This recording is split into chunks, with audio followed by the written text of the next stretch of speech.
আজকেও ১০ জনের রান্না ৩ বেলায় করতে হবে। সকাল, সকাল ঘুম থেকে উঠে বাইরে আসছে, এসে দেখছি অনেকগুলো মাছ পেয়েছে। তাজাগুলো বেছে নিচ্ছে, বাকিগুলো কেটে নেবে। এই চালটা নষ্ট হয়ে গিয়েছে, এখানে গাড়ি রাখে, তো এখন চালটা ভেঙে ফেলছে।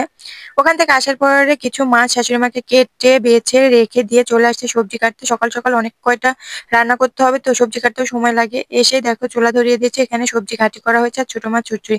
আজকে মাঠের খাবারটা শাশুড়ি মাই বেড়ে দিয়েছে আর এই ড্রাইভার ভাই খেয়ে নিয়েছে। গাড়ি নিয়ে আজকে মাঠে বেরিয়ে যাবে। তো খাবারটা বেড়ে দেওয়া হয়েছে, উনি নিয়ে চলে গেছে। আমাদের মাত্র ২-৩ টা ট্রই আর সঙ্গে আরো ৫-৭ টা নিয়ে বাড়িতে চলে আসছে।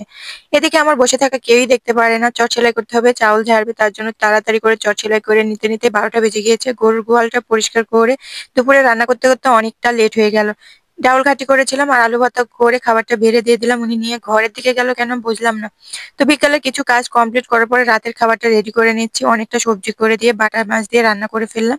তো এই দেখো রাতের খাবারটা উনারা খেয়ে নিল। তো আজকের মতো এ পর্যন্ত। আল্লাহ হাফেজ।